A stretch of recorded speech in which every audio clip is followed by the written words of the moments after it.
So hello everyone, this is me again, Mark, and I guess it's almost more than a week now since my last upload on my YouTube channel, and I'm so excited because on this video I would like to tour you in one of the project of my friend here in Pas, Cebu City.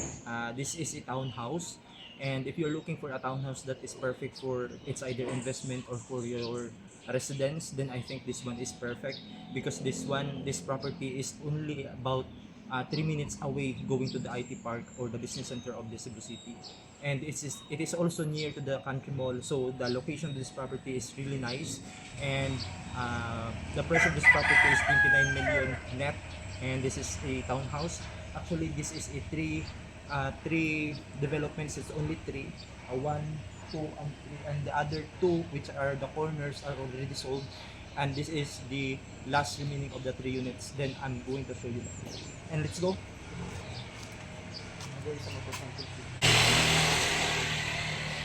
That one is sold, and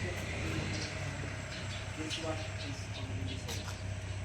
And we're going to bring it inside.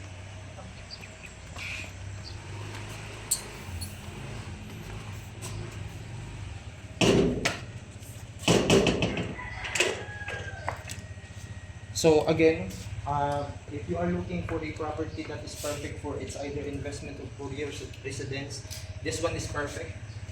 This is location is perfect, development is perfect, quality of the construction is perfect, and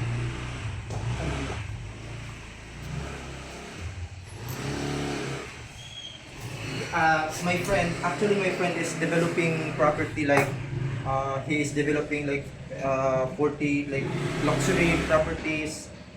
Like he is a standalone, he is not a developer, he is a built and sell developer. And if you are going to compare this property, if you are going to compare this property to the other properties that is developed by the regular developers, I think you can compare in terms of how the structure is being built and how the house is being designed and the enclosures of this property. This property comes with this two-car garage, really wide two-car garage. If you have two SUVs or pickup truck, then two pickup trucks can fit here on this two-car garage. And one thing that I like with this property is of the ceiling. It's really high. Comes from here going up. It's about 3 meters ceiling. So I would love to bring you inside a. I'm just going to bring my shoes. I know it's clean. So pardon me the lightings because currently we are not yet able to connect the electricity. That's why I cannot open those lightings. And this is the ground floor of the property. As I said, this property is really high ceiling, and this is about 3 meters ceiling height. And look at these intricate details that he puts on these developments, and you cannot find in any brand new developed by the developers with this kind of enclosures, because mostly if you are going to buy a property direct from the developers, they are all plain. Maybe sometimes you can get free aircon, which you can also get with this property, because we are giving you total of 6 aircons when you are going to buy this property. You have one split type here, and you have another split type over there, and I think it's dark, but the video is dark now. Okay. And this townhouse comes with a total of 5 bedrooms. There are 3 bedrooms on the second floor, and there are 2 bedrooms here on the ground floor. One for the helper's room and one for the guest room. And this property actually, in terms of the lot area of this property, this is about 140 square meters, and the floor area of the property is about 221 square meters. So imagine that 221 square meters, it's really huge. It's really wide and spacious. So if you are going to compare, you will buy a condo in neighboring places like the IT park, because this is very close to the IT park. This is about 3 minutes, or actually you can walk from here going to IT park. So this property We are now on the ground floor. Later on, I will bring you to the guest room with own toilet and bathroom. But first, I want to bring you here outside the back of the house. And it is already covered.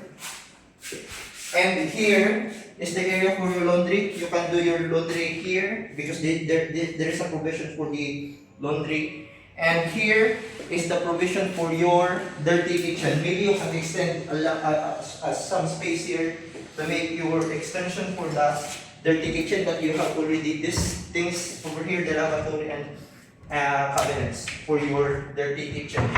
And I will bring you now to the guest room of the house. This is the kitchen, and this kitchen equipped with your burners, range hood, and you have here your oven and microwave.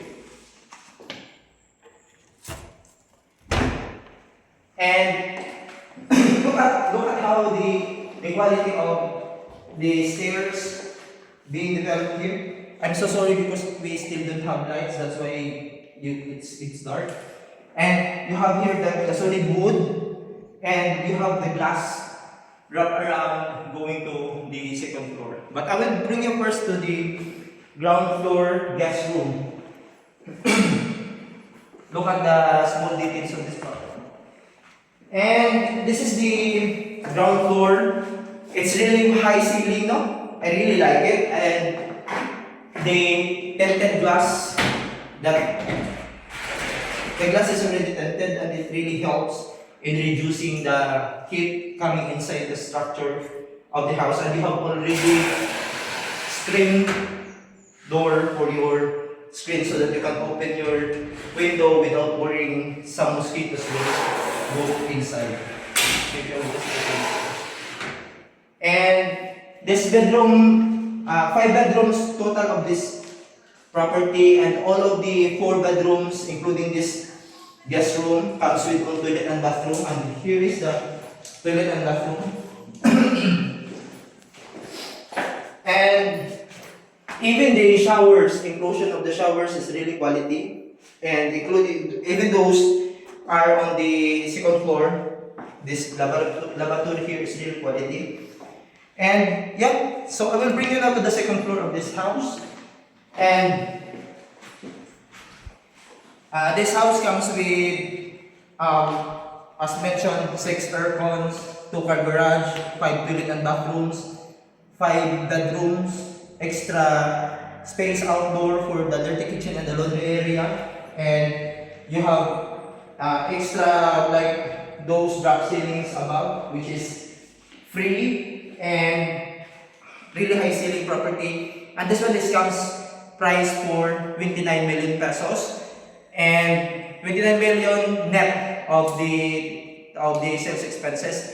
However, that 29 million will gives you a nice house within a nice location, a nice house, a quality built house, and it's really a good livable, even though you are foreigner. And I know mostly foreigner are very picky when it comes to the house here in the Philippines, because they know that especially townhouses, they are living inside the mattress. But this one, I can guarantee you, if you are a foreigner, even though you are a basketball player, and come here, and let's say if you will like this one, because personally I like this one because of the high ceiling and the development itself. So come, let's go to the second floor.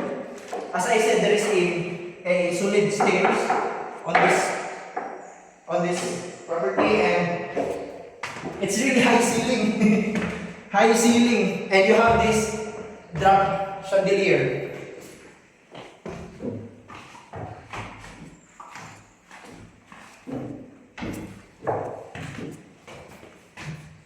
And we are now on the second floor.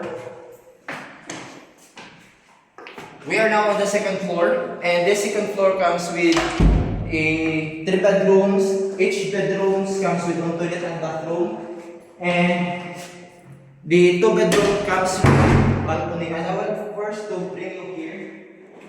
And this is the first bedroom. It's really high ceiling and comes with a closet and comes with your balcony. And this is your balcony here. And this is what it looks like below. Those townhouses beside of this one is already sold. And another thing that I like with this property is that if you come to the other development, especially townhouse, the firewall of the townhouse, they only share one wall. But this one, it's a townhouse, but each townhouse comes with own firewall. If you are outside, you can see that. Example that one. There are two firewalls for each. That one. That one. Yeah, those one. There are two firewalls. So this is not an ordinary townhouse. This is not an ordinary townhouse that you can buy if you are going to compare the other townhouse available here in Cebu City. Because as I said, most townhouse they are sharing one firewall. But this one, the other house, they are not sharing one firewall. Instead, each townhouse comes with its own firewall and it's glued together. And this is the bathroom of the first bedroom here at the second floor. And look at the quality of the shower enclosures with this townhouse. And this one, if we already have electricity, you can function then press this one and then it will change the lights, like from the light going to the dim one. And you have here, you can use this for your toiletries. And there's a light here, LED lights, and it's touch. And let's go to the second bedroom of the house.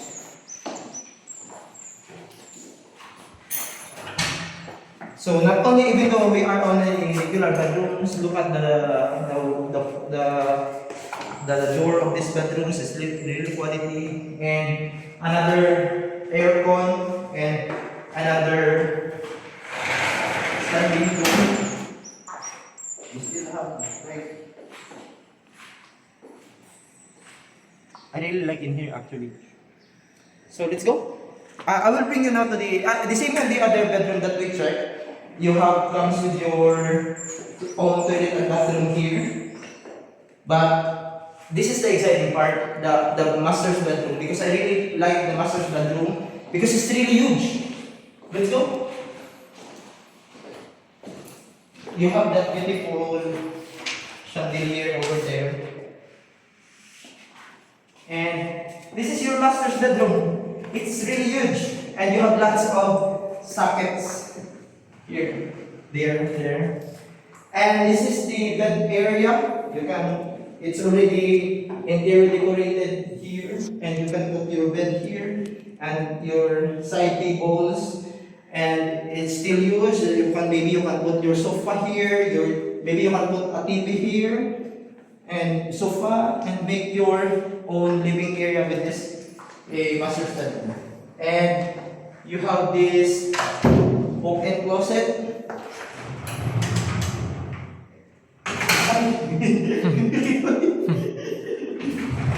Walk-in closet and cabinets. And it's already mirrored. And let's go to your master's toilet and bathroom. Ngit-ngit, di ba? Ngit-ngit, dilo. Okay, Ras. Okay. Okay, you have here quality lavatory, and you have here your and come here. On the other bedrooms, this one is different because alabas matulog dito. Wala ba? Okay, wala may tubig. So this is like, I like this one now because I can feel the quality of this one because it's really smooth and it's solid. Yeah, this is your shower. And let's go down.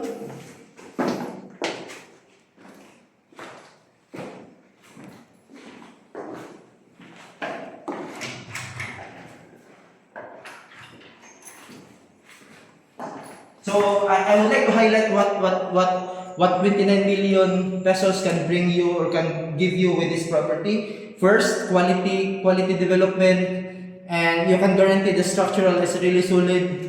Even though the firewall you have separate firewalls, and the quality of this property, especially the location, because this is one of the nicest location if you are hunting for a house here in Cebu City, which is very near to the Cebu IT Park, Cebu Business Park, and University of Cebu, and everything is very near. Going to Manila, going to Talamban, you have an access going to a Sportona or Consolacion or in Mandaue. And this one is priced 29 million pesos. We are open for bank financing. We will just try to evaluate your financial capacity for the bank financing, and mostly banks will we are going to undergo a property appraisal before we are applying for a loan. But don't you worry, because along the way we will be assisting you with your bank loan financing. And the lot area of this property again is 140 square meters. The floor area is about 221 square meters. And this is a townhouse. This is just only 3 developments out of 3. This is the only last townhouse that available for sale, because the other 2 has been sold already, and the other 2 also the buyers already moved in. And let's go down.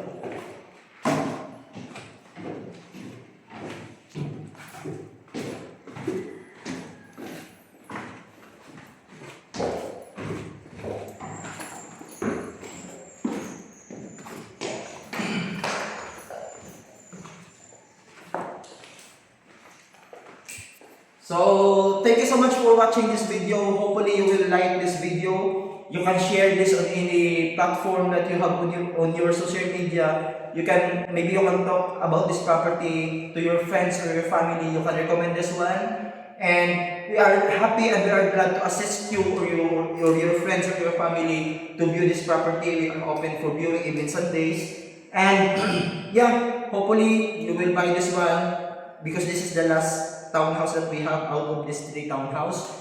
And I know that you will not regret with buying this property, because you are buying the location, you are buying the quality, you are buying a good spot property. It's either for your investment or for your rental, because if you are going to open this for rental, I know that this is hot key when it comes to rent, because of the location and because of the property itself. Even foreigners, I know, we like this property. So this has been me again, Mark. Thank you so much for watching this video, and share and subscribe to the channel, and thank you and God bless you all. Bye bye.